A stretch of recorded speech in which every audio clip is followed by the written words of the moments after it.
रोशनी wise. अस्सलाम वालेकुम दोस्तों।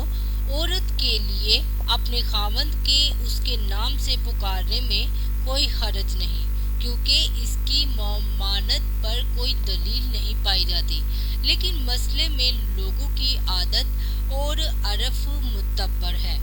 किसी मुल्क में लोगों के अंदर ये मरूफ है कि बीवी खावंद को मसलन कुनियत से पुकारती है और उनके ख्याल में खावंद का नाम लेकर पुकारना बेअदबी है, या फिर खावंद ये पसंद नहीं करता कि उसे उसका नाम लेकर पुकारा जाए, तो औरत को उसका ख्याल रखना चाहिए, इसलिए कि ऐसा करने में खावंद से हुस्न माशरात है और अल्लाह ताला ने भी हुस्न माशरात का हुक्म दिया है।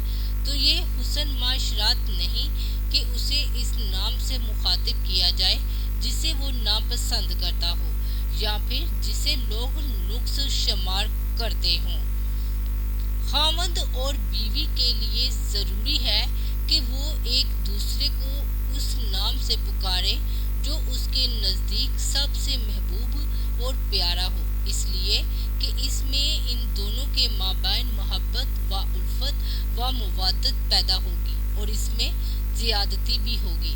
सोहबत के अताब में राज अफशा ना करना बल्कि उसे छुपाना, ऐब की पर्दा पोशी करना, लोगों की वो मजम्मत वाली बातें उसे पहुंचाने से गुरेज करना जो उसे अच्छी नहीं लगती, बल्कि उसे लोगों के उसके बारे में अच्छी बातें बताई जाएं जो कि उसकी तारीफ में बारा में हो।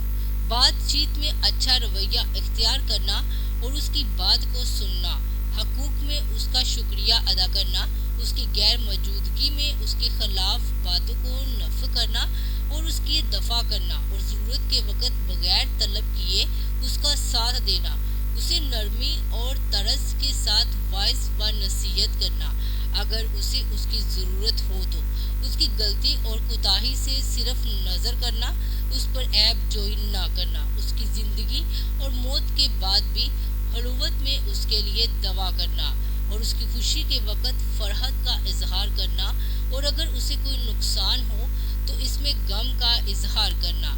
जब वो आए तो सलाम करने में इब्तदा करना, मजलिस में उसके लिए जगह बनाना, उसके लिए अपनी जगहों से निकलना और उसके खड़े होने की सूरत में उसके पीछे जाना।